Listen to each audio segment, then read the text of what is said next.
Olá meus amigos, quinta-feira, 13 de agosto de 2020, 19h30. Essa é a 33ª edição do Jornal da Live, uma nova maneira de se fazer jornalismo em que você constrói a notícia junto com a gente.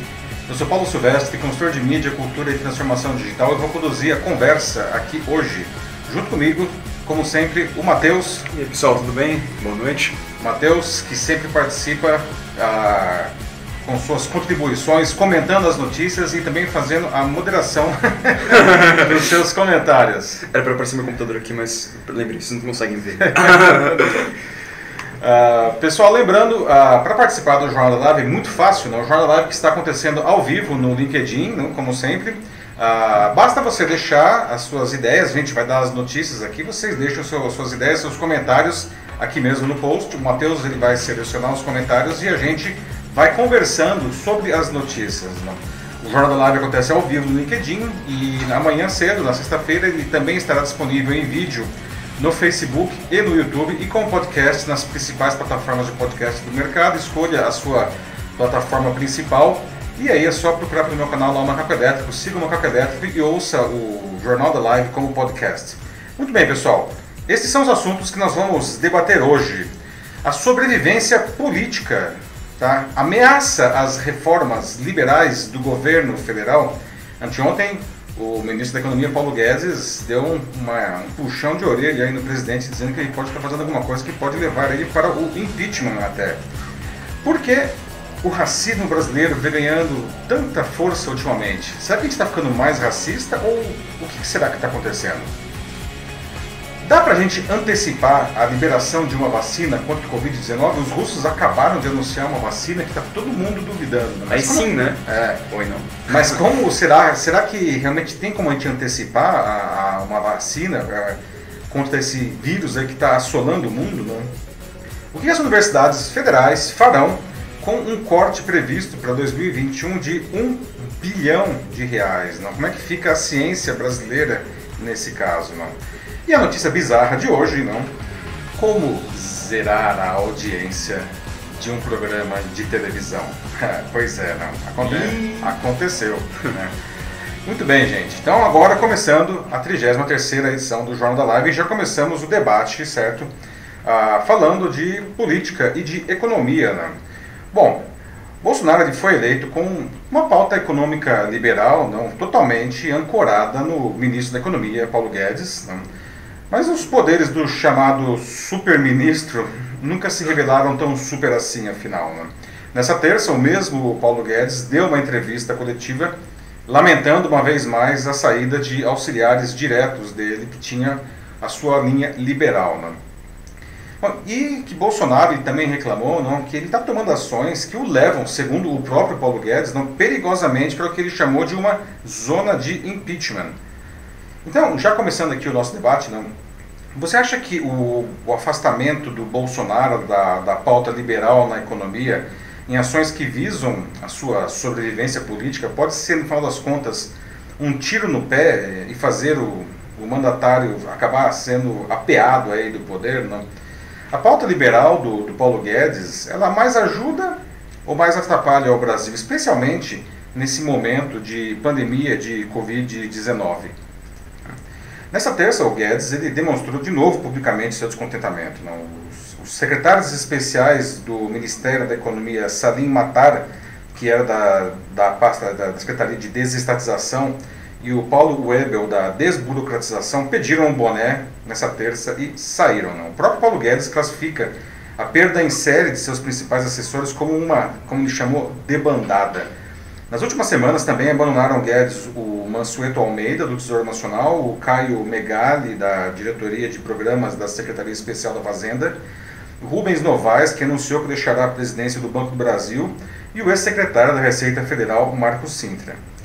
Os assessores eles saíram por descontentamento com a falta do avanço na reforma administrativa e no plano de privatizações do governo, e que simplesmente, enfim, nada acontece na prática.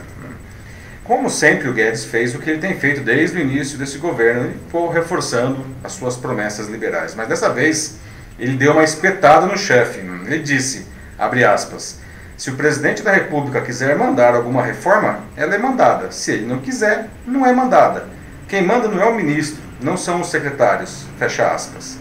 Guedes ainda fez uma leve ameaça velada, não? E ele disse novamente, entre aspas, os conselheiros do presidente que estão aconselhando a pular cerca e furar teto vão levar o presidente para uma zona de incerteza, uma zona sombria, uma zona de impeachment, de responsabilidade fiscal. Fala a palavra com I. Fecha aspas, não? Bom, furar o teto significa desrespeitar uma regra que foi criada em 2016 que determina que o governo não pode gastar mais do que gastou no ano anterior, corrigido pela inflação. Bom, apesar de não ter um histórico político ligado à economia liberal, o Bolsonaro apoiou em sua campanha promessas de privatização de empresas públicas, por exemplo. Como nada disso está acontecendo e diante da espetada do Guedes, ontem o Bolsonaro fez um pronunciamento com os presidentes da Câmara, Rodrigo Maia, e do Senado, Davi Alcolumbre, como vocês podem ver aí. O Bolsonaro ele defendeu o teto de gastos e a reforma administrativa. Só que tramitam no Congresso uma série de propostas que pretendem justamente furar o teto como alternativa a incentivar a economia diante da pandemia. E quem apoia essa pedalada acaba sendo os militares que se alinham com os desejos do presidente de seguir engordando os auxílios sociais na pandemia para facilitar a sua reeleição. Nos bastidores, a prioridade do Bolsonaro, no final das contas, é costurar alianças com o tal do Centrão, que reúne cerca de 200 dos 513 deputados federais. A ideia é reduzir as possibilidades de um impeachment, já que tem 56 pedidos já foram protocolados por inúmeras razões na Câmara, até por genocídio. E a aproximação com o Centrão começou há quase 5 meses, mas o Bolsonaro ainda sofre instabilidade. E aí é que tá, gente? Se aliar ao Centrão tem um custo. Quanto mais o Bolsonaro dá, mais o apetite voraz dessa turma cresce. E o Bolsonaro parece disposto a pagar essa conta mesmo ao custo de se afastar ainda mais da sua base ideológica. Bom, o que vocês acham disso tudo, gente? O Paulo Guedes ele tem razão de estar chateado. Furar o teto pode levar mesmo o Bolsonaro a um impeachment. A pauta liberal do Guedes ainda deve ser perseguida pelo governo? Ou o Bolsonaro já mandou tudo às favas para se aliar ao Centrão? Aliás, a pauta liberal do Paulo Guedes, como já perguntei antes e reforço aqui a pergunta, ela mais ajuda ou ela mais atrapalha o Brasil nesse momento que a gente está vivendo? Então vamos começar aqui o debate. Matheus, como estão aí? O que o pessoal está dizendo? O pessoal está entrando aqui, boa noite para todo mundo aqui, mas já temos o Denis Castro aqui, longa data como companheiro nosso aqui. Denis Castro é primeiro sócio, comentário da noite aqui do Jornal da Live. Isso aí. Vejamos, Denis diz: Guedes não quer que seja só uma gripezinha, como fizeram com a Covid para a economia. Pois é, o Paulo Guedes ele é um liberal clássico, se é que a gente pode dizer isso daí. Ele tem uma agenda muito clara, ele sabe muito bem onde ele quer chegar, e não é à toa que ele se sente frustrado, não é à toa que aí ele já perdeu 8 assessores próximos extremamente importantes, que são justamente os assessores mais liberais que ele colocou ali, porque esses assessores também, esses secretários, também se sentem frustrados com a incapacidade do governo de justamente promover a pauta liberal. Só falta agora praticamente o próprio Paulo Guedes, que é aí o último dos notáveis originais do governo que ainda permanece no cargo. Sim, que era originalmente ele, o Moro, o Mandetta também. O pessoal foi aí caindo pelas tabelas aí por diferentes motivos. Tem a Damares, que está desde o começo. Tem a Damares. Assim, ela existe. O que mais temos aí? Por enquanto ainda nada, o pessoal ainda chegando também, chegando agora, assim, mas... Opa, só sempre assim, Só quando eu falo que não tem nada, parece alguém. Esse vamos lá, pessoal. É do Genildo Silva. Ele diz: com certeza na pandemia a pauta liberal mais atrapalha, é melhor segurar um pouco.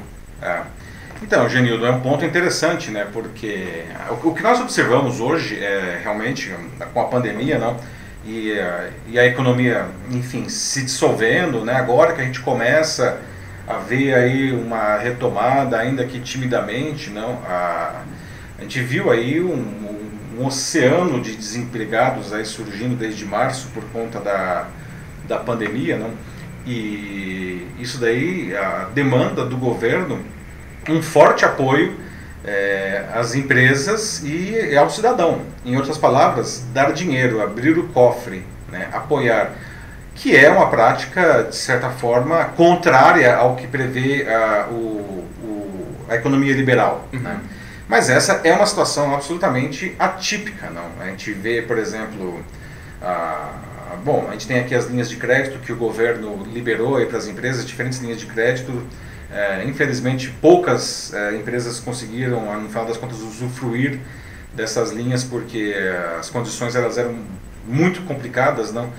E o apoio de R$600 para uma parcela bastante expressiva da população. Né? Isso é uma coisa necessária, não? Porque as pessoas, enfim, estavam desempregadas.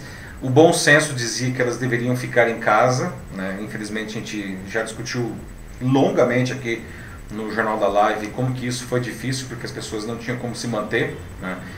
Nessas horas, o governo ele não pode se agarrar a uma pauta absolutamente liberal, porque contraria exatamente o que a gente precisa nesse momento, né? Que é um Estado presente e até de certa forma assistencialista. Não? Isso não é uma coisa que tem só no Brasil, no mundo inteiro, né?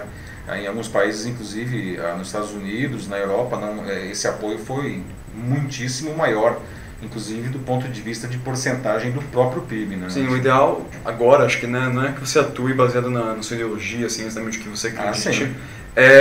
Cara, é uma situação de bom senso essa, tipo, você agir... Quase de humanidade, sim, até, né?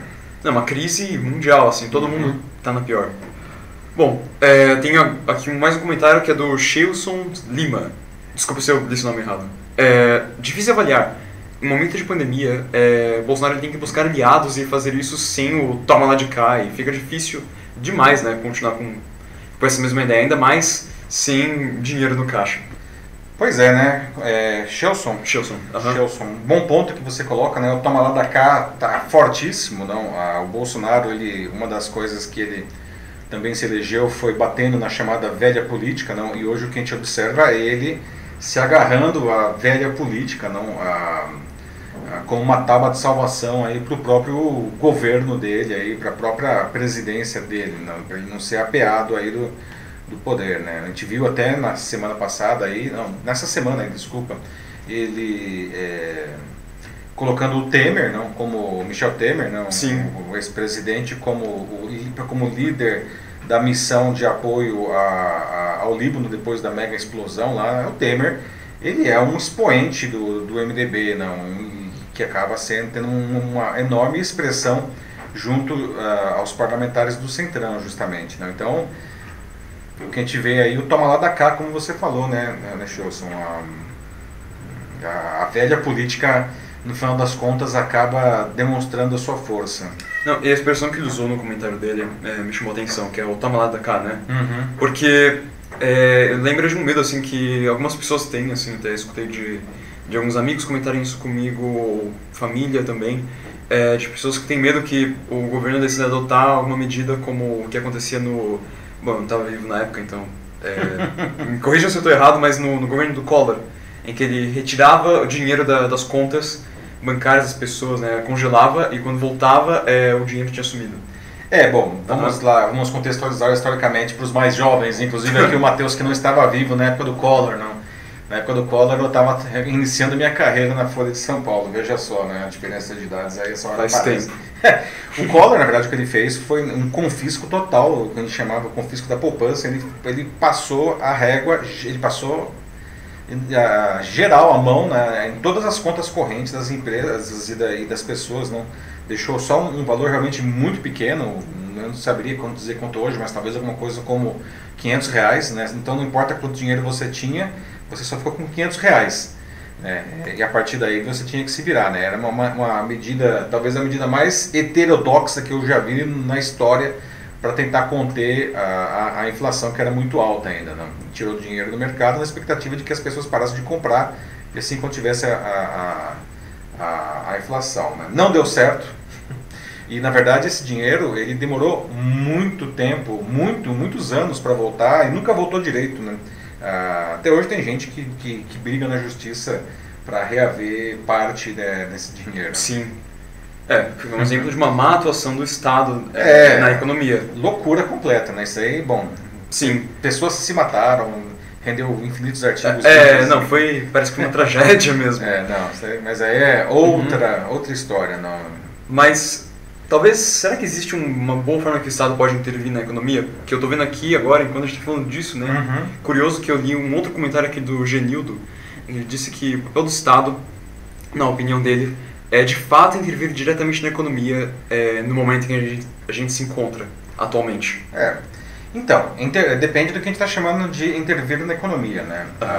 A pauta liberal prevê a intervenção mínima do Estado na economia, inclusive realmente privatizando. O Paulo Guedes disse na terça-feira mesmo, nessa entrevista coletiva, que se fosse por ele privatizaria todas as empresas estatais, mas ele até falou, mas para isso a gente tem que privatizar primeiro umas 2 ou 3 e nem isso a gente está conseguindo.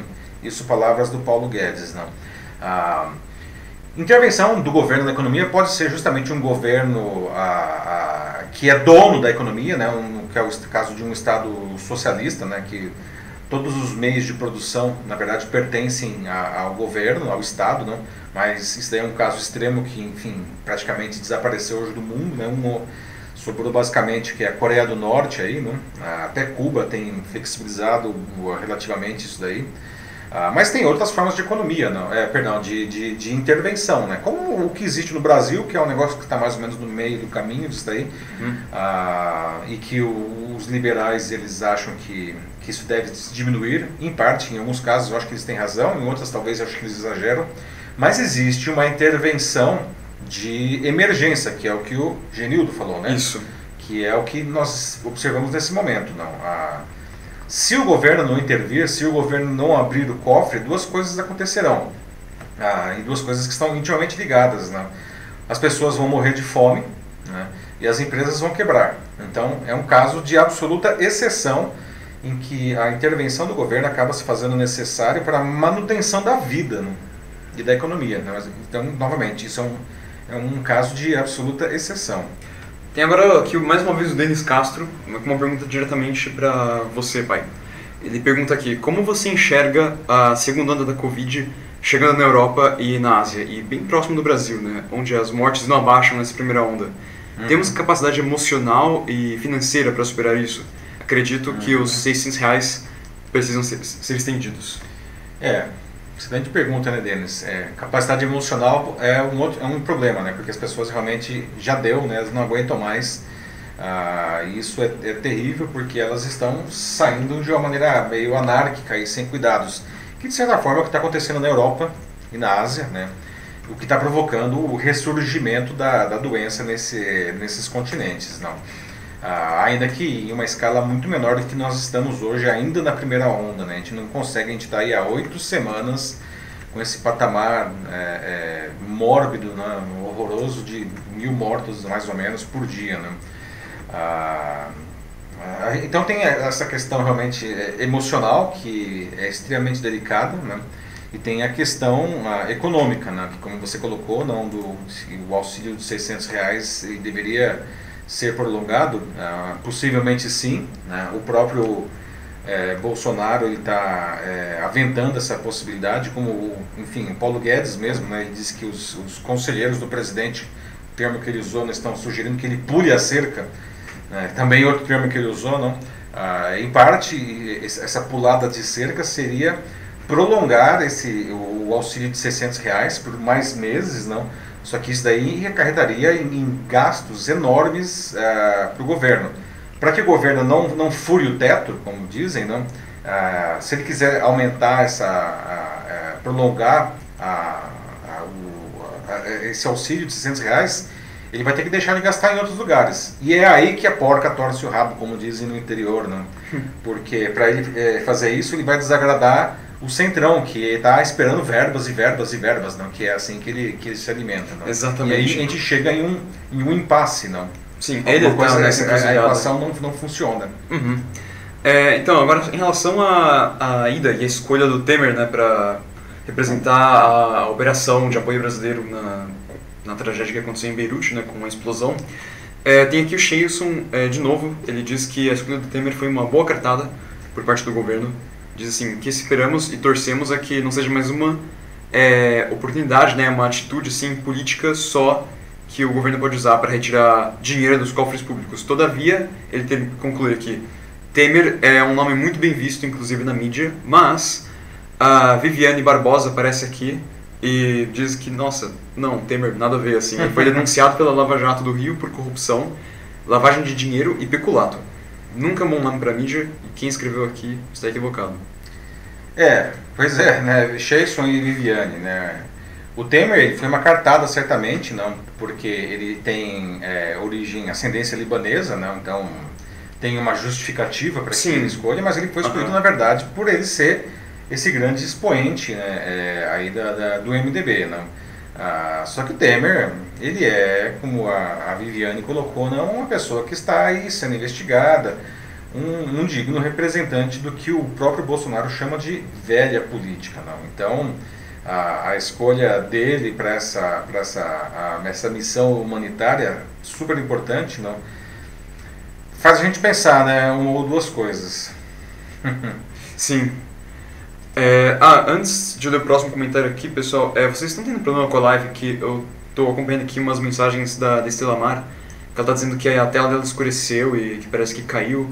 Se caiu para mais alguém, tipo, vocês podem avisar, assim, tipo, e a gente vê se depois se há algum problema aqui ou se há alguma coisa que está fora do nosso alcance. Mas, obrigado por avisar, Estela Mar, e obrigado a todo mundo, assim, que quiser ajudar também, que puder ajudar. Que mais? A Cristiane Barbosa da Silva diz que pra ela, assim, já deu pro Bolsonaro, assim, tipo, e o pior de tudo é que tem pessoas que parecem, né, que né, não enxergam certas coisas que ele faz. Ela diz que particularmente tá com o emocional dela abalado, completamente. Pois é, né, Cristiane, você não está sozinha aí com o seu emocional abalado, infelizmente isso é uma coisa que está afetando o brasileiro de uma maneira absolutamente dramática, né? Essa crise ela não cede, né? Eu acho que talvez uma das coisas que mais afeta o nosso emocional é a falta de perspectiva, de saber quando que as coisas vão voltar ao normal, se é que a gente pode dizer isso, não. Mas enfim, diminuir pelo menos essa tensão de que se nós quisermos simplesmente fazer uma coisa prosaica, como ir ao cinema, a gente pode voltar contaminado com uma doença que ainda não tem cura, não tem vacina e que pode nos matar, não? Acho que a coisa mais terrível dessa história é a falta de perspectiva de saber quando, afinal de contas, isso vai acontecer, né? A gente vai falar de vacina daqui a pouco, não? A vacina é a grande esperança do mundo inteiro, não? Todo mundo aposta na vacina para isso daí, mas nem isso a gente sabe quando vai acontecer. Olha, a Alessandra Lira aqui pegou pesado. Disse que mais tóxico que o Centrão, só o Césio 137. Nossa. Lembranças aí, né, do acidente radioativo em Goiânia, né, com o Césio, né? Goiânia que fica perto de Brasília. Nossa, é verdade, ainda por cima. Pensou bem. Bom, vamos pro próximo? Vamos pro próximo assunto então, pessoal, né? Agora, bom, vamos mudar aqui, deixar a política um pouco de lado e vamos falar de racismo, não? Por que o racismo brasileiro vem ganhando tanta força ultimamente, não? Você sente isso também? Não? Na semana passada, um dos assuntos mais falados nas redes sociais foi um ataque racista de um cliente a um entregador do iFood. Né? Bom, nós, os brasileiros, né, a gente sempre se achou muito cordial e inclusivo na questão racial, né? E a gente sempre fala que nós somos assim porque pela grande miscigenação do nosso povo, que é uma verdade, né? Nós somos um povo altamente miscigenado, não? Na história. Mas será que a gente é tão inclusivo racialmente, assim, como a gente acha que a gente é, né? Ou será que a gente sempre foi racista e agora essa coisa está só sendo escancarada? Né? Aliás, por que isso estaria sendo escancarado nesse momento? Né?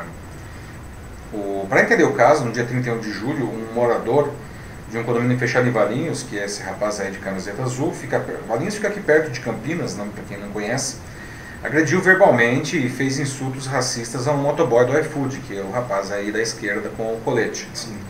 O motoboy se defendeu, mas sem baixar o nível ou insultar o cliente. Né? Assim, mandou bem.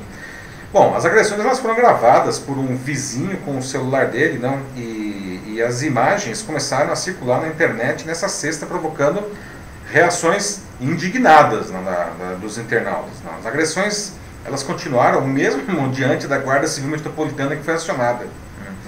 E foi, olha só que loucura, gente. Foi a segunda vez que aquele motoboy teve que fazer uma entrega para esse mesmo cliente. Não. Na primeira, o homem já teria sido grosseiro por ele não ter achado o endereço da residência. E agora, dessa vez, o profissional disse que a confusão começou por um problema no interfone do condomínio. Bom, no sábado, cerca de 100 entregadores por aplicativos realizaram um buzinaço em frente ao condomínio onde mora o agressor. O iFood ele baniu o usuário da plataforma por ele ter, segundo a plataforma mesmo, desrespeitado os termos de uso. A empresa disse ainda que está em contato com o entregador para oferecer apoio jurídico e psicológico. Bom, de acordo com o boletim de ocorrência, o pai do agressor teria comprovado o tratamento de saúde mental do filho, que, segundo ele, sofre de esquizofrenia. Mas a polícia disse que não possui esse documento, essa comprovação. O caso ele acabou sendo registrado como injúria racial, ou seja, racismo. Bom, então, meus amigos, vamos lá, vamos fazer o debate aqui. O brasileiro, afinal de contas, ele é racista ou não é racista? Será que a gente sempre foi, ou a gente está se tornando racista agora, ou se a gente sempre foi, agora isso está aparecendo? Por que isso estaria aparecendo mais agora, nesses últimos anos? O que está acontecendo, afinal de contas, com o Brasil nessa área? E aí, Mike? Tem uns comentários já. Vamos lá. Começo com a Adriana Chalela aqui. Olá, Adriana. Diz que a gente tem que estar à disposição, sim, ainda mais nessa situação agora, a ajudar qualquer um, qualquer pessoa, afinal, humanos ajudando humanos, somos todos iguais aqui. Exatamente, bom ponto. A gente não pode nunca esquecer a nossa humanidade, Importantíssimo. Em diferentes aspectos. Muito bem colocado, Adriana. Em seguida, ela coloca aqui de que o racismo, ele sempre existiu, mas agora está sendo registrado. Eu vou adicionar uma coisa a mais, dizer que ele está sendo registrado como nunca. Assim, ele já foi registrado antes, desde que a gente se conhece por gente aqui no Brasil, mas nunca nessa intensidade, nunca com essa mesma seriedade também. Acho que é aí que está, assim, as pessoas estão olhando mais para isso, e encarando isso mais como o problema, e o mal histórico que isso verdadeiramente é. É um bom ponto, Adriana, bom ponto. Bate, de fato, o racismo, até a escravidão não existia, entre aspas, racismo, claro que existia racismo, mas ele era uma coisa institucionalizada, então você podia fazer o que você quisesse, que você estava coberto pela lei. Com o fim da escravidão, o racismo ele se manifestou de uma maneira ostensiva, tanto que os negros libertos e todos os seus descendentes sempre foram considerados por muita gente como cidadãos de segunda categoria. É uma coisa que você colocou aí muito corretamente. Acho que uma diferença é que de alguns tempos para cá, de alguns anos para cá, isso tem sido registrado de uma maneira mais clara, inclusive por conta de coisas como essa daqui, que a gente carrega no nosso bolso, na nossa bolsa, que é uma emissora de TV portátil super poderosa. Aliás, esse caso de Valinhos, ele foi gravado por um celular do vizinho do agressor. Sim. Então as coisas realmente aparecem muito mais agora. Isso é um fato que você colocou. Mas será que mas a gente ficou mais racista, menos racista, tudo igual? Como que tá? Está só sendo mais registrado? Vamos lá. Bom, o Genildo ele concorda aqui com o que eu disse, e com o que a Adriana falou também, que sempre fomos racistas, mas o que ocorre agora é que as mídias sociais deram uma repercussão a esses casos, também outro caso importantíssimo agora de se lembrar é o do George Floyd também, nos Estados Unidos. A gente falou bastante aqui também no canal da live, Sim. Além disso, vamos ver o que mais. Aqui, o Denis Castro com um comentário longo, vou ler isso aqui. A pandemia ativou o lado mais desafiador das pessoas, que sempre falo nos meus textos que é o pensamento vazio, que amam achar brechas para tirar a pessoa do eixo. E quando agride o lado emocional, ele ativa o reptiliano e nos tornamos um T-Rex. Legal essa metáfora. Pois é. Não, mas de fato o Denis ele sempre menciona a questão dos pensamentos vazios, e a gente está agora nesse cenário da pandemia, isso eu acho que se agravou, A gente está muito mais suscetível a esse tipo de influência, não, que acaba demonstrando ou deixando, não demonstrando, mas enfim, deixando sair às vezes essa nossa sombra, não, esse nosso lado que às vezes a gente até gostaria de esconder, mas o negócio ele está dentro de nós e às vezes ele eclode e como disse o Denis, aparece o T-Rex, né? Pois é. Ó, a Viviane Barbosa também diz que o racismo é crime e infelizmente vivemos em uma sociedade racista e sim, temos que denunciar, certíssimo, sempre que isso acontece, né? É um crime em qualquer lugar, ou, bom, eu não sei, tem alguns lugares que são diferentes, mas aqui sim, temos que denunciar, sempre, isso é um crime. A gente, historicamente, não, a gente tem o caso famoso do Apartheid, não, que até os anos 90, não, era, o racismo ele era legalizado na África do Sul, né, mas se você pegar a história recente, o racismo ele era legalizado ou fortemente institucionalizado mesmo em países de grande liberdade, democracias, como o próprio Estados Unidos, né? A gente tem o caso aí da Ku Klux Klan, enfim, que era lá na região do Mississippi, no sul dos Estados Unidos. Não, até hoje eles ainda são estados mais racistas, não? Mas não é uma coisa mais, não existe mais essa legislação, mas o fato é que ainda existe mesmo em países, em regiões mais democráticas, né, mais liberais. A Estela Mar está compartilhando aqui com a gente um caso dela. Ela diz que já sofreu preconceito por conta de sobrepeso e aparência.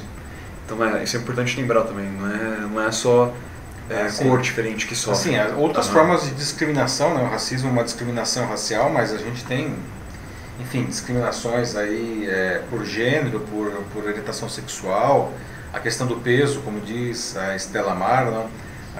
Até a idade, não? Principalmente no mercado de trabalho, isso aparece muito, não? Discriminação por conta de faixas etárias, não? Infelizmente a gente tem, o ser humano, quando ele quer ser ruim, ele consegue encontrar muitas maneiras de fazer isso. Sim.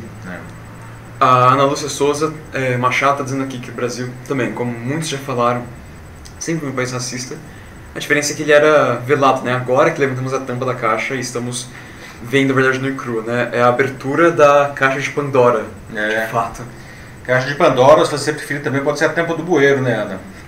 Então vamos abrir, né, a tampa do bueiro, levantamos a tampa do bueiro e os ratos, as baratas que estavam lá embaixo, talvez a gente achava que eles não existiam, mas eles estavam lá, agora eles estão saindo aí, né? Isso O Shelson voltou aqui com mais um comentário, diz que temos maçãs podres aqui que tem que ser retiradas do cesto o quanto antes.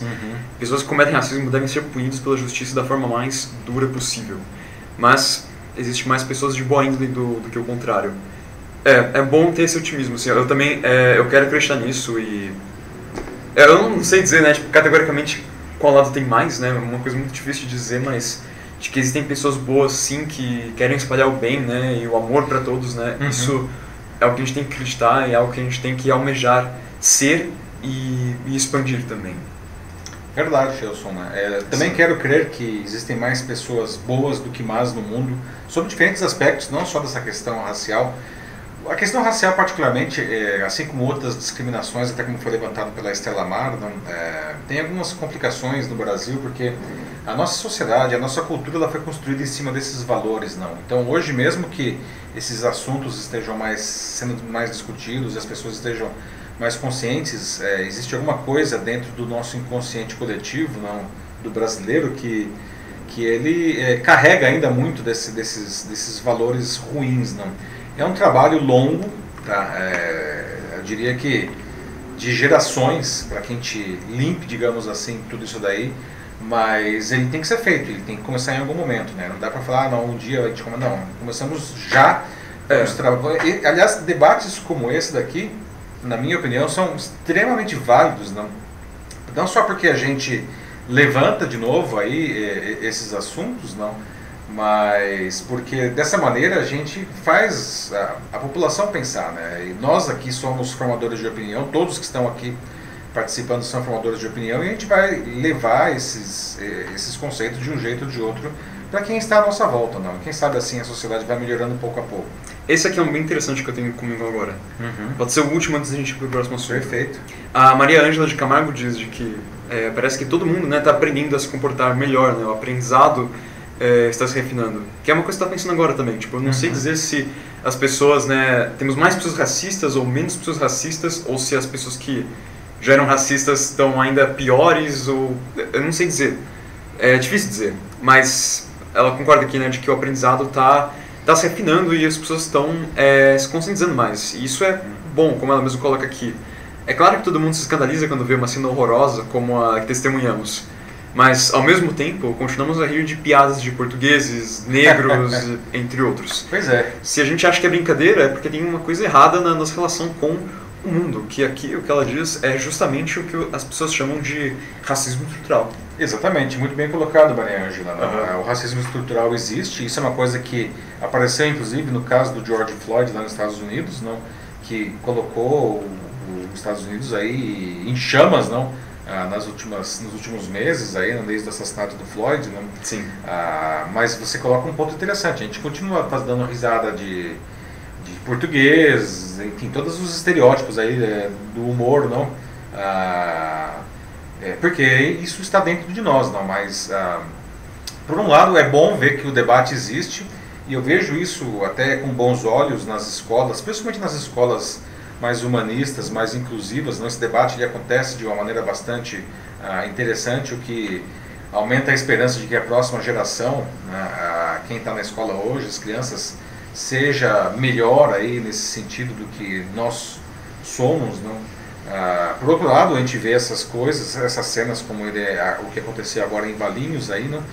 Acontecendo porque, enfim, parte da população se sente no direito, não, apoiada por alguns valores, né?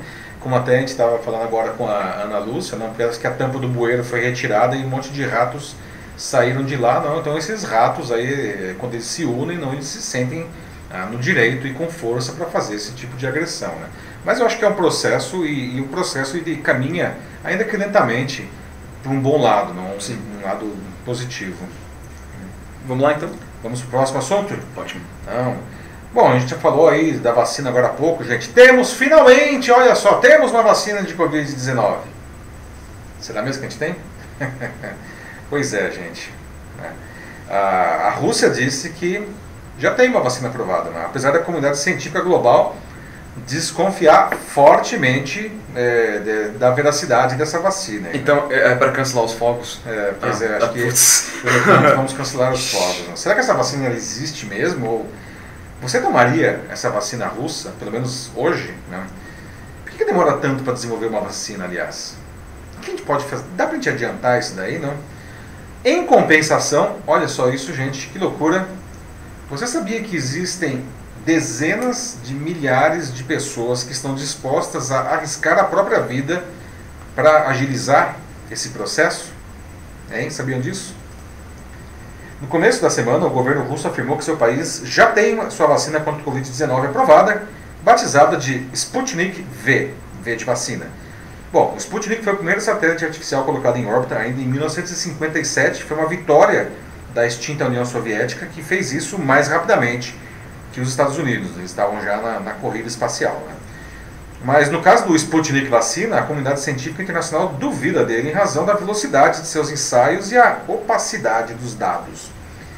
As informações oficiais da vacina russa foram modificadas na plataforma internacional Clinical Trials um dia só após o anúncio, né? Quando ela foi anunciada, quem fosse lá no Clinical Trials, constava, via o registro de apenas uma primeira fase de testes, iniciada em 17 de junho, com apenas 38 pessoas, e que ainda estava em andamento. Aí teve o anúncio, não, eles mudaram lá, e agora inclui experimentos com humanos em uma segunda fase, concomitante à primeira, e que os estudos foram finalizados no dia 3 de agosto. Mas não tem nenhuma informação sobre as conclusões dos testes, né?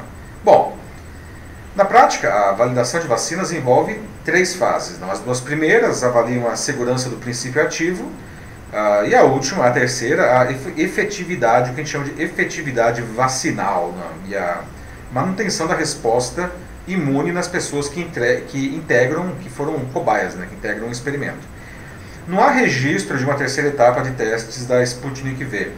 Nem se sabe o que aconteceu com as 38 pessoas da fase 1.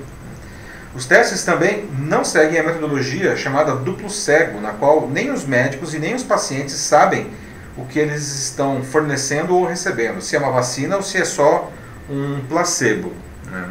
Bom, o presidente russo Vladimir Putin, o rapaz aí da foto, garantiu que a vacina está pronta e é segura e eficaz, e disse mais, disse até que uma das suas filhas integrou o teste da vacina, tomou a vacina, está tudo bem com ela, como se nada tivesse acontecido. Bom, há hoje 28 vacinas experimentais sendo testadas em humanos. 6 já estão na fase 3, seguindo todos os protocolos, não? A mais avançada é a britânica, né, da Universidade de Oxford, sim, com a empresa AstraZeneca, que a gente fala muito, né? Todo mundo fala dessa de Oxford, não? Outro protótipo promissor é o da empresa americana Moderna e dos Institutos Nacionais de Saúde dos Estados Unidos. Há ainda um consórcio formado pelas empresas alemã BioNTech e a americana Pfizer e a chinesa Fosun Pharma com um terceiro protótipo. E tem ainda uma outra vacina testada chinesa que é da empresa Sinovac, que aliás está sendo testada aqui junto com o Instituto Butantan em São Paulo. Sim. Justamente essa fase 3, que acaba fazendo a liberação da vacina, demora tanto mais, porque os voluntários eles precisam ser verificados por meses para ver se eles foram contaminados naturalmente pelo vírus e se a partir da vacina em teste eles desenvolveram anticorpos. Mas há um pessoal, olha só isso, gente, há um pessoal disposto a arriscar a vida para agilizar isso daí. Existe uma controversa ideia de infectar propositalmente pessoas com o coronavírus para acelerar esses testes da fase 3. Eita. Sabiam disso? Olha só. No mês passado, a organização americana One Day Sooner, criada em abril para defender esse tipo de estudo, recebeu o apoio de mais de 150 cientistas, incluindo aí 15 ganhadores de prêmio Nobel. A entidade ela já registrou também a inscrição de 32 mil voluntários de 140 países que se dizem dispostos a participar do teste. 9 mil deles são, olha só, brasileiros. É o segundo maior contingente, o Brasil, atrás apenas dos 15 mil americanos inscritos. Bom, os especialistas eles alertam para as claríssimas implicações éticas, quando você expõe voluntários a uma doença que ainda não tem um tratamento comprovadamente eficaz. Mas os defensores do modelo dizem que ele poderia salvar milhares de vidas ao antecipar a descoberta de uma vacina eficiente. No estudo de desafio humano, como esse tipo de teste é conhecido, os voluntários eles recebem a vacina em teste ou um placebo para posteriormente, depois que eles recebem isso, eles são efetivamente infectados com o vírus, o que permitiria aos cientistas observar mais rapidamente se o imunizante tem eficácia. Só que, de novo, tem aí o pessoal que recebe só o placebo, ou seja, uma solução inócua. Essas pessoas vão receber o Covid-19 direto no sangue, sem ter absolutamente nenhuma possibilidade aí de receber só um placebo. E os outros estão aí com uma vacina em teste. Bom, você participaria de um desafio humano como esse daí? É uma causa nobre, aparentemente, mas é uma coisa que você está literalmente arriscando a sua vida. E a vacina russa? O que vocês acham? Vocês tomariam a vacina russa? Não?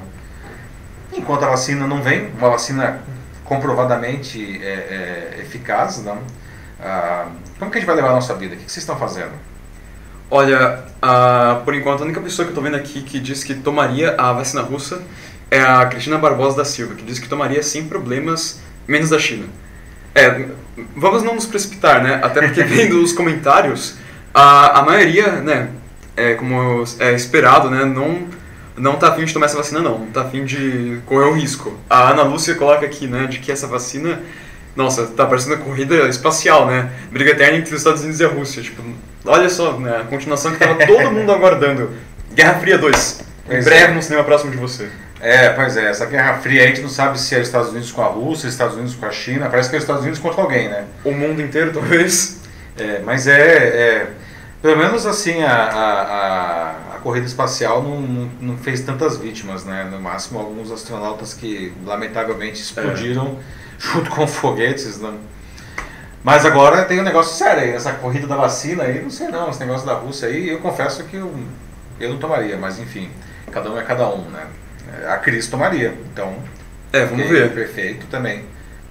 O Denis, ele disse que também desconfia bastante dessa vacina, diz que, pensando ainda mais nessa segunda onda, ele pega aqui uma frase do Carl Jung, perdão. O indivíduo vive para os alvos, assim como pelas causas. Você tomaria, ele pergunta aqui, será que vai ser definitiva ou apenas cíclica? Tipo, será que apenas vai funcionar no organismo como se fosse um placebo? Então, boa pergunta, né? Não se sabe ainda, porque o Covid-19 é uma coisa muito recente, não? Mas aparentemente a tal da vacina ela vai ter que ser renovada anualmente, não? Como acontece com, por exemplo, a vacina do H1N1, porque esses vírus eles são altamente mutáveis, não? Então você toma uma vacina esse ano para te proteger, mas o ano que vem o vírus ele pode sofrer uma mutação tão grande que o seu organismo, né, a resposta imunológica não vai ser mais eficiente, porque o vírus se modificou e aí vamos ter que tomar outra vacina aí, né? Sim. Olha, tem algumas pessoas aqui já falando em relação, alguns ao teste humano, ao desafio humano, perdão, se não me engano, mas ainda alguns da Rússia. Começando aqui pela Vanessa Krumfni Haddad. Adiantar uma vacina não é tarefa simples. Todas estas que estão em testes clínicos estão adiantadas em comparação com o tempo normal de cerca de 3 anos. De fato, as vacinas estão sendo produzidas em um tempo recorde. Essa da Rússia dá medo porque, sem a regulação do meio acadêmico-científico, é impossível garantir a ética, a segurança e ainda mais a eficácia. Vanessa, você foi precisa aí no comentário, não é isso mesmo, né? E é por isso que a comunidade científica está desconfiando tanto da vacina russa, né? Porque mesmo eles tendo eles já desconfiaram por causa da mudança lá no Clinical Trials, que ela é suspeita por si só, não? Mas mesmo depois da mudança nessa plataforma, que é uma plataforma de referência, ainda não aparece a fase 3 e qualquer vacina, não, qualquer protocolo de desenvolvimento de vacina tem que ter essa fase 3. Não? Então não é de estranhar aí que o pessoal esteja com tantos medos aí. Não? Mesmo as outras vacinas, a de Oxford, a da Sinovac, a da Pfizer, da Moderna e outras, não, elas estão sendo desenvolvidas muito rapidamente, não? Mas mesmo assim, mesmo essas aí que estão mais avançadas, a expectativa é que elas estejam prontas, se é que elas estarão prontas, não no final do ano só. Então é um período ainda assim muito rápido, né, comparado com os 3 anos que normalmente leva o desenvolvimento de uma vacina. A Lisandra Lira, que é estudante de medicina, também voltou aqui com mais um comentário. Diz aqui que existem vacinas que demoram mais de 10 anos para serem produzidas. É verdade. Né? A primeira que a Vanessa falou de 3, ela já falou de 10. Mas são questões tecnológicas, sim, dependendo do investimento também, né? Isso são investimentos enormes, não? Ela detalha bem aqui, né? Os inúmeros processos farmacológicos, estatísticos que precisam ser realizados para que se cogite expor ao público em primeiro lugar. E ela conclui aqui, a filha que recebeu a vacina, se é que recebeu, deve ser a menos amada. Nossa, de novo pegando pesado. Primeiro ela fez o comentário do Césio, né? E agora esse. Muito bem, muito bem.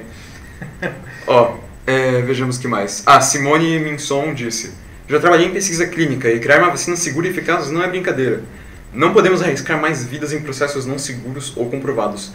Pois e aqui no Brasil, né? O Paraná já disse que topa a ideia da vacina. O Paraná, ele fez aí, né, anunciou um acordo, né, com a embaixada russa aqui no Brasil, dizendo que vai produzir a tal da vacina russa aqui, né? É o desespero, assim, tipo, do pior nível. Você traz um ponto interessante, Martin. As pessoas estão realmente desesperadas para encontrar uma maneira de sair dessa situação louca, né? E a vacina, sim, por enquanto, é a grande aposta. A questão essa vacina aí, ela está pronta realmente? Não?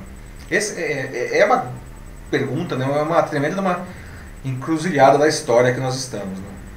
Olha, a Renata Limeira tem um relato pessoal dela interessante, porque ela afirma aqui que ela já teve em contato com o vírus. Ela já pegou o coronavírus, mas certo, diz que o problema, isso pode ser algo que pode atrapalhar o tal do desafio humano, é de que ela descobriu, né, que ela é imune ao vírus, a esse tipo de vírus, mas tem um problema, né, um agravante. É um vírus mutante. Ela fala isso aqui, esse é um vírus mutante, esse que é o problema. Pois é, né, Renato? A comunidade científica está se debatendo aí em torno de quão mutante é o vírus, né?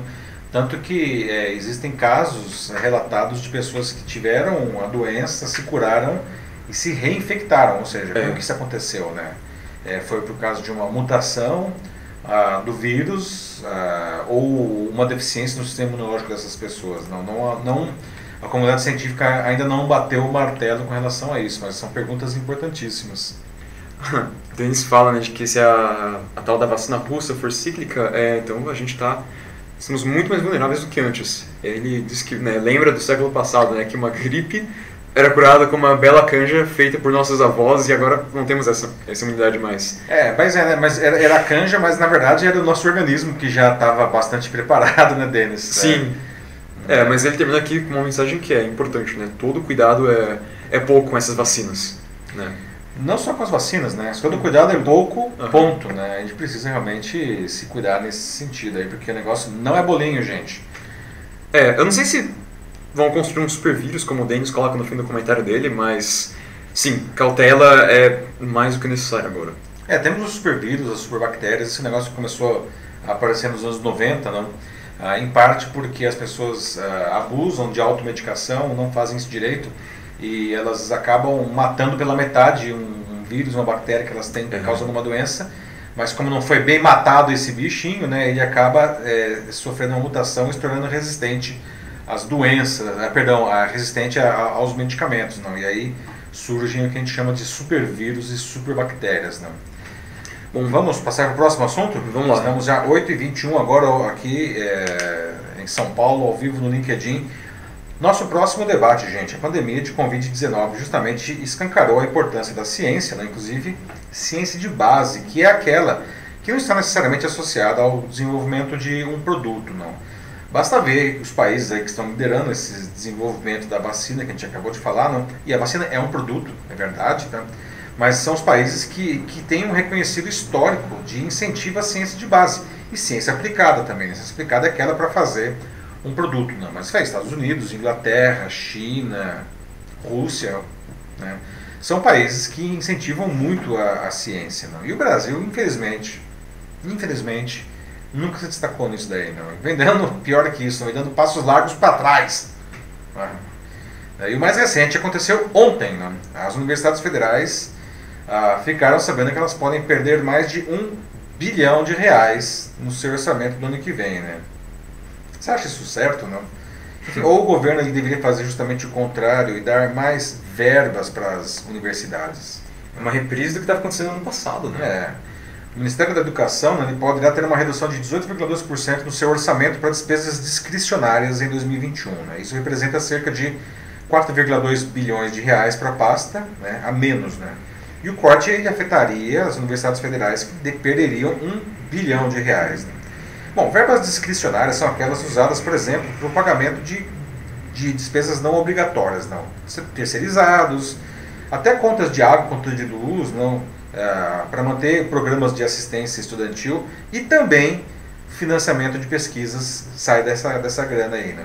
Bom, as instituições de ensino, elas veem essa situação, essa ameaça como uma coisa insustentável, né, que praticamente impossibilitaria as instituições de cumprir as suas atividades no ano que vem, né? A previsão de queda no orçamento ocorre em um momento, aliás, que as instituições de ensino superior estão fechadas para conter a disseminação do Covid-19, né? E enfrentam dificuldades para manter as aulas à distância e a permanência, principalmente, de estudantes de baixa renda, né? Por questões justamente de não terem os equipamentos, de não terem conexão à internet, né? A gente vê universidades, inclusive, bancando conexão desses estudantes, né? E isso daí é uma despesa discricionária, né? Bom, essa redução aí, não, ela consta de um documento do Ministério da Economia, né? Um projeto de lei orçamentária anual, né, que ainda vai ser encaminhado ao Congresso Nacional, né? E é lá, justamente no Congresso Nacional, né, que os dirigentes das universidades federais vão tentar reverter essas previsões orçamentárias. E aí, pessoal? Como que vai a pesquisa no Brasil, hein? O que vocês acham? Se é que vai, né? Acho que essa é a questão. Eu queria perguntar, vocês acham que a gente deveria privilegiar alguma área do saber para fazer o investimento nas pesquisas, ou todas as áreas também são igualmente importantes? O que vocês acham dessa possibilidade de redução de R$1 bilhão para as universidades federais, que já estão estranguladas, bem dizer, acontecendo no ano que vem? Olha, essa é uma pergunta interessante mesmo, porque é claro que assim, todas as áreas merecem, né, tipo, ter suas pesquisas e seus grandes avanços, né, tipo, todas são importantes de uma forma ou outra, todas as profissões, mas ao mesmo tempo, né, ainda mais na situação que a gente se encontra agora, esse dinheiro ele é limitado, né, mais com todos esses cortes, então Eu não sei, tipo, talvez, assim, pela pandemia, se eu tivesse que escolher uma área, acho que eu iria com medicina, assim, provavelmente. Saúde, né? Só que, né, eu penso, putz, mas aí tem educação também, que é importantíssima também. É uma pergunta complicada. Então, pessoal aí, que vocês pensarem também, tipo, compartilhem, tô a fim de ver o que vocês querem dizer também. No final, todas as áreas do saber são importantes, não existe uma área mais ou menos importante. Talvez agora a gente passe nesse momento de crise, a gente pode pensar, vamos investir mais na saúde, não, mas a pesquisa não é um negócio que você faz assim, não é virar chave, na pesquisa é um negócio de anos, né, que você desenvolve uma cultura de pesquisador, não, e tanto que essa questão das vacinas aí, não, até quando surgiu a pandemia, aí o Trump falou, não, o Trump ele chegou a exigir das universidades e dos centros de pesquisa americanos que eles liberassem uma vacina depois de apenas 3 meses. Né? Ele falou, não, em 3 meses vocês têm que soltar uma vacina. Ah, tá bom. E até eu me lembro que na época lá o diretor lá dos Centros Nacionais de Pesquisa de Saúde dos Estados Unidos ele falou, é muito curioso a gente ouvir isso de um presidente que sempre combate a ciência, né? Não funciona desse jeito. Ciência é uma coisa que a gente precisa investir, é um investimento de longo prazo e é um investimento de alicerce do país, não? E é por isso que, na verdade, a gente precisa investir em todas as áreas, porque a gente nunca sabe quando a gente vai precisar de uma área mais do que outra, no caso como essa aqui da pandemia, não? Exato. Não, mas esse negócio do Trump, assim, cara, é completamente, assim, focado só na reeleição dele, tipo, é escandaloso, escandaloso. Ele está comprando, está se comprometendo a comprar 100 milhões de doses de uma vacina de 100 milhões de doses de vacina de outra, então ele queria que as vacinas todas ficassem prontas antes de novembro, que quando serão as eleições americanas, mas receio que não vai dar, muito pouco tempo. Apareceu um comentário aqui. A menos que ele queira usar a vacina russa, né? Nossa. Seria irônico. Mas alguém com a cabeça do Trump, cara, ele nem... Assim, né, pra começar que a vacina russa já em si é uma má ideia, mas Trump ele já pararia antes disso porque ele pensaria, não, russos maus. Pior do que isso, pra ele só uma vacina chinesa realmente, né? É verdade. Não, então, eu tenho um comentário aqui que apareceu agora, que é da Maria Ângela de Camargo. Ela disse que é muito pessimista quanto à situação. Vocês vão ter que ver o deserto que a gente vai ter que atravessar. Bom, eu acho que a gente já tá nesse deserto, né? Acho que desde que isso começou, e na verdade, assim, acho que se você for pensar na situação do Brasil, eu acho que tá uma situação que a gente já tá há muito, muito, muito tempo. Infelizmente, né, Maria Ângela, você falou, né, é um deserto que a gente está atravessando sem apoio, sem água, né, e o deserto que não termina, não. A gente precisa, né, desse apoio, né, a gente precisa encontrar um oásis, pelo menos de vez em quando, nesse deserto. Um oásis seria uma maravilha agora. Pessoal, mais alguma coisa? Ou... Senão a gente parte já pro nosso encerramento aqui. Isso, já pro nosso assunto bizarro da vez. Bom, acho que dou-lhe uma, dou-lhe duas... Olha só, deu sempre dar certo. Cristina Barbosa de Silva. Apareceu outro da Maria Ângela depois. O que a Cris disse? Pelo menos ele me acompanha na vacina russa. Você tem um amigo aí, Cris, Trump, excelente. Já pensou, Cris? Olha, você de mãozinha dada com o Trump tomando a vacina russa do Putin. Que coisa, que loucura, hein? Que loucura. A Adriana reforça aqui que todas as áreas, devíamos ter todas as áreas, assim, deveriam receber esse incentivo, assim, deve focar a pesquisa. Que, mais uma vez, né, é o ideal, mas o problema do dinheiro, né, é o que complica. Mas a Adriana... Tá certa. É isso mesmo, né? A gente não sabe o que a gente vai precisar, né? Seria tão bom se a gente tivesse a bola de cristal, não? Mas até por uma questão ética, não? Nós deveríamos investir na pesquisa em todos os segmentos, né? Não só em um, né? A humanidade ela se desenvolve quando ela se desenvolve por inteiro, não dá para desenvolver. É a mesma coisa um cara que vai para academia e ele malha um braço só, né? O outro fica raquítico e o outro fica bombado. Vixe, não dá para ser assim, né? A gente tem que fazer as coisas por igual, né? Olha, a Ana Lúcia Souza coloca aqui uma ideia dela. Ela também fala de que acredita que não há uma área que não precise de investimento, parece que é o consenso aqui no chat. Concordo também. Acho que se houvesse um investimento privado junto desse esforço vindo do Estado, então sim, ela acredita que seria uma saída para esse problema, né? Tipo, seria criado como um consórcio.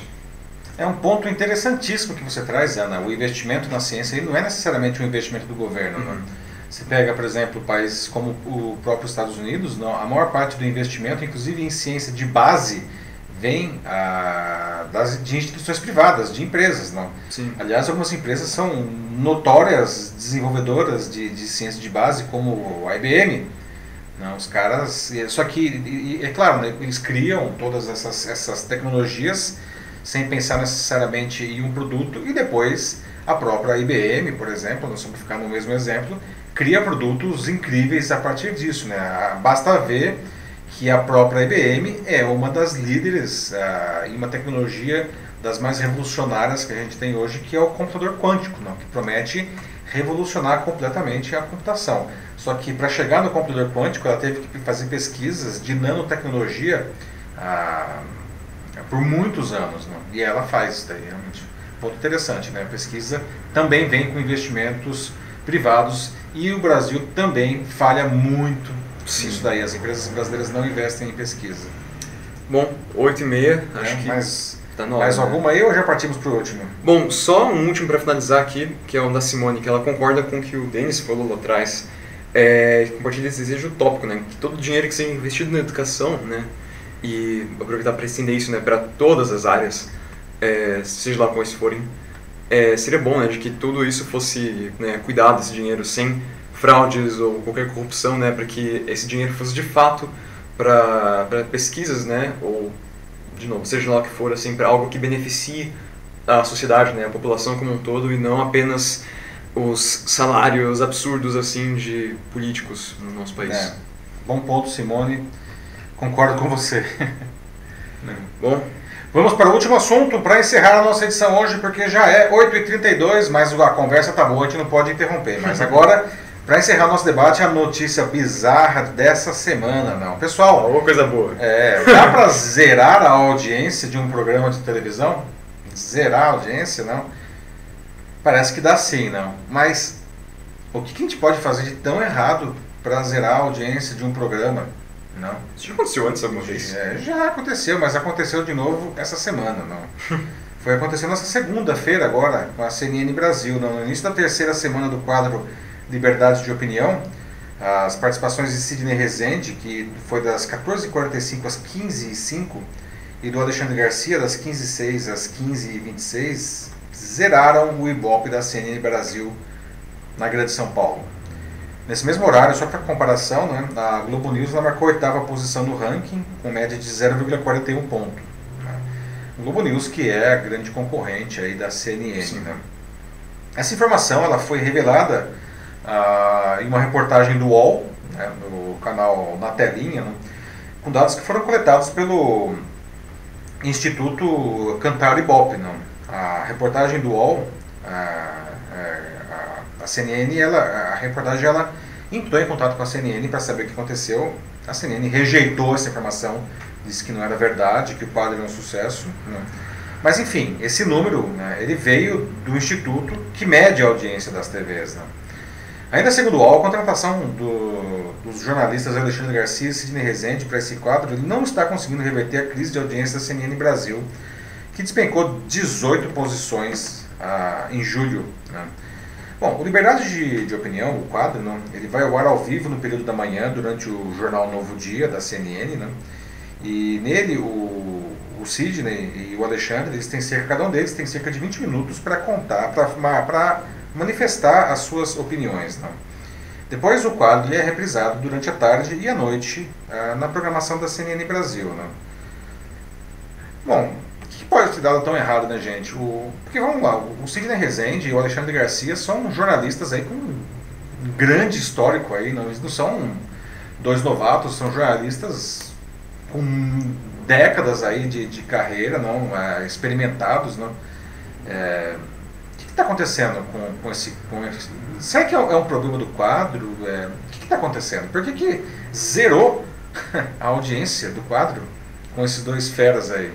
Por enquanto a gente tem dois comentários aqui. A gente tem uma pessoa, o Rei dos Compressores, que é como se identifica aqui, ele disse que foi um debate maravilhoso, então se puder compartilhar aí, Rei, o resto seria muito legal, sobre alguns pontos assim, porque eu não vi também. Por outro lado, a gente tem a Maria Ângela de Camargo, que diz que a CNN tem um nome a zerar. Certo, Maria Ângela, o nome é zerar, não.